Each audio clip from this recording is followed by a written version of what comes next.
Ladies and gentlemen, here we are again, episode 23, B Graders Sweet Remedy Cafe on a beautiful winter's day in Perth. It's cloudy, it's overcast, it's probably going to rain on us. It might rain.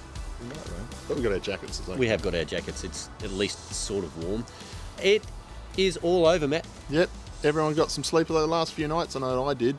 Didn't even bother watching the last stage. I didn't bother watching any of it, to be honest, because you could watch the highlights the next day and get a good night's sleep. There is more Tour de France coverage than ever before, but the Froome dog, the Rhino, Froomey, Kenya's finest, number 4.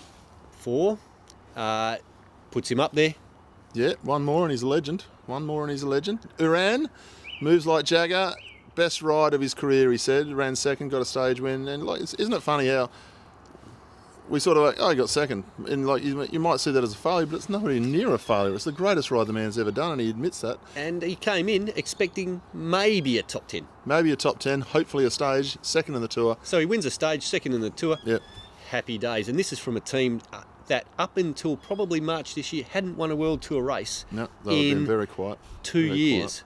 So well done to the Cannondale Drapac team. And what about our friend Mr. Bardet? Bardet hung on by the skin of his teeth to the podium. 1 second in front of Lander. He just got through that final time trial. Good on him because he took on the bike race. He won a couple of stages, did he? He won a stage. He won A stage. He attacked possibly a lot. The worst time trial I've seen ridden by a GC contender in a very, very long time. Since the skinny Dutchman had to throw his bike away. Not the skinny Dutchman. You're almost perfectly right. He was Scandinavian. He was what was his name? Danish. Got rubbed out. Rode for that watch company. His name is, oh my lord, goodness me, Rasmussen. Michael Rasmussen. There you go. You can cut. We're not editing that. We're just going to let you pause on that one. So Michael Rasmussen. Aussie Mike Matthews, 2 stages, green jersey. Battle of the haircuts. Oh, it's a great haircut. Battle of the haircuts. Him and haircut. Marcel Kittel. I have to give it to Michael Matthews because he wears a cycling cap worse than any other person to ever walk the face of the earth. Michael Matthews. Quite tragic, to be honest. And all I can put it down to is he's trying to ugly himself up for the cameras, as where Marcel Kittel doesn't wear a hat, so he's using everything he possibly can to look good. More product than you could poke a stick at for Kittel. Truly. Cheapest. Michael Matthews, as he said, he's part of the Robbie crew now. He's part of the green jersey crew with Baden Cookie, Robbie McEwen, and now Michael Matthews. Got a nice ring to it, and only a young bloke, 26. It's a lot ahead for him. And I can tell you, people saying he fell into it, he's lucky, Kittel crashed. He actually took the race on. He made it so Kittel was uncertain, unhappy, nervous, at the back of the race, and crashed. And well done, Michael Matthews. You can only race who's there. You can only race who finishes. I'm not saying Kittel's soft, because he's far from soft. He's hard. But on the same stage, same crash, was it Christoph or Dengerkolb that hit it? Christoph. And he finished with more gauze and more Fixamol on his body just to get through to the finish so he could start the next day. And he hadn't won a stage and he didn't have the green jersey. If you want to win, you've got to get to the finish. And what about Aussie Yates, white jersey? Aussie Yates, white jersey. So back-to-back jerseys for Orica. White jersey last year to one Adam. For each of the Yates boys, so they're all equal now. Yep, so now we've got a Colombian and 2 Englishmen who could potentially win the Tour de France riding for Orica, which is fantastic. And of course, we'll be claiming them as Aussies. And the Wazza. And the Aussie, the non-Aussie Wazza. Dutchman, Warren Barguil, won He's not a Dutchman. He rides for a Dutch team, but he's French. Is he? He's French. Well, that's why they gave him the most combative jersey, even though he didn't deserve it. Nearly won 3 stages. No, he did deserve it. No, he didn't. Thomas de Gent spent over 1,000 kilometres in breaks. Yep. Put a carrot in front of a donkey and he'll ride all day. But Barguil, he won stages. He won the polka dot jersey. He got his desserts. De Gent's a legend, don't get me wrong. But the combative jersey is not for the bloke who spends the most time in the break. It's the man who animates the race the most, and that was de Gent. Barguil got his prize. He got the polka dots. He won a stage. De Gent, I have to disagree with you here, Matt, because you are wrong.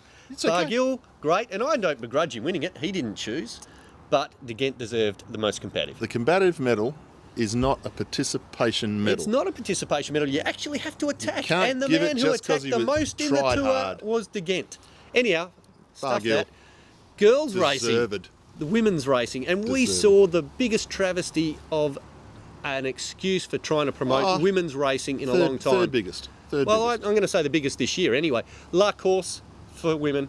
They took it from the showcase of the Champs-Élysées for the last 2 years, and they stuck it on a mountain in the middle of nowhere, early in the morning. And, of course, Orica's Annemiek van Vleuten won, and it was a fantastic ride, and she deserves all the plaudits.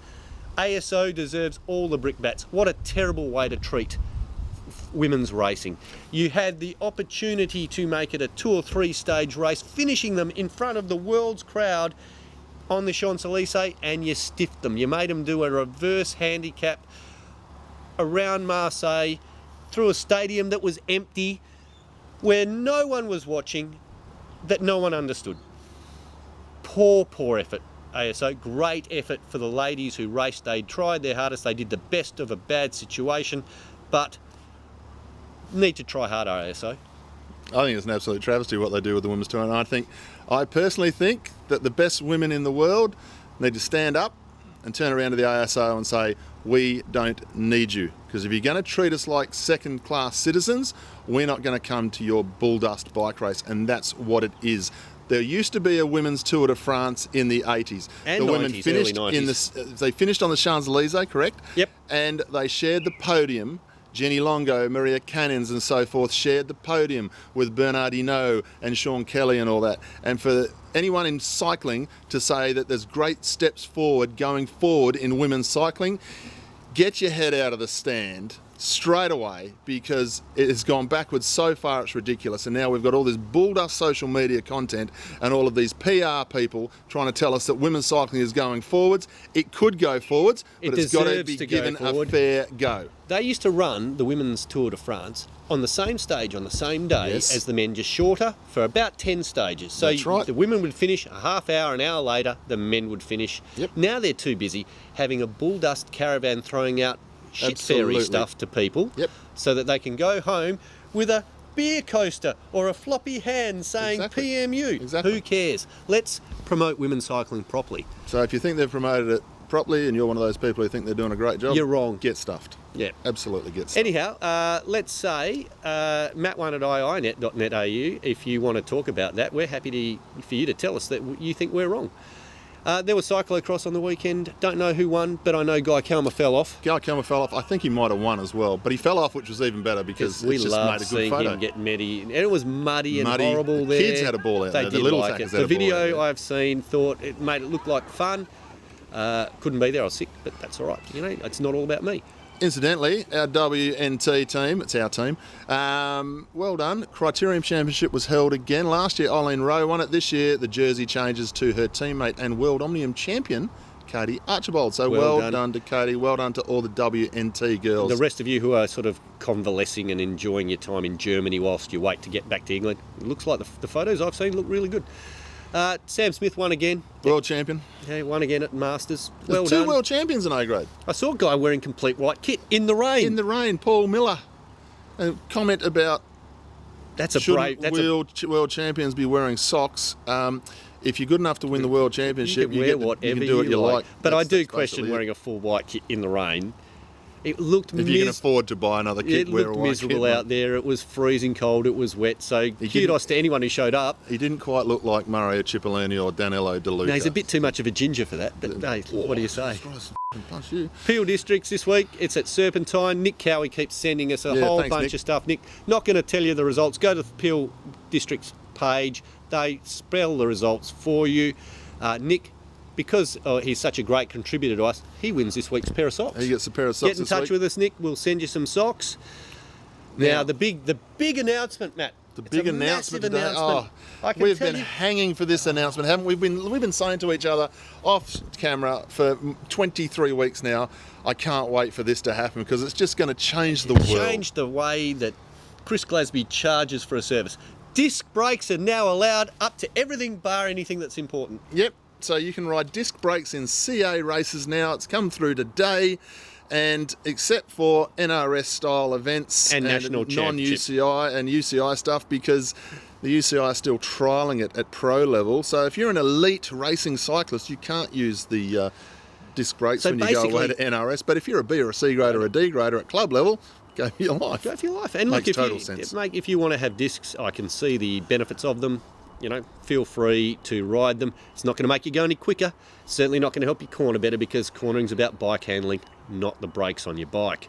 Got to say happy birthday to a couple of blokes.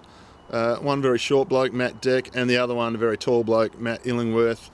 Matt Illingworth pretending to be 49 this year. Pretending. He did go to the Olympics. He was a fairly handy bike rider in his day. Incidentally, Matt Illingworth, now here's something for you. Back in the day when they used to have teams time trials, 100k, 4-man. Got a silver medal in the team's time trial in 1994, and a few days later got a silver medal in the team's pursuit. And he doesn't wear socks either. He's a non-sock wearing champion. Non-sock wearing So champion. that's what it is. So that's pretty much it. And another man who can't hold his beer. But there's another story. Ladies and gentlemen, as we've said, feedback, matt1@iinet.net.au. We've enjoyed offending you today. Offending you, talking rubbish, giving you our opinion. Feel free to feedback. We'll be back next week to talk about something. There'll be something to talk about, and we'll talk about it. So we'll leave you with these photos of all the rain that happened over the weekend's racing. There was a fair bit of it. Cheers.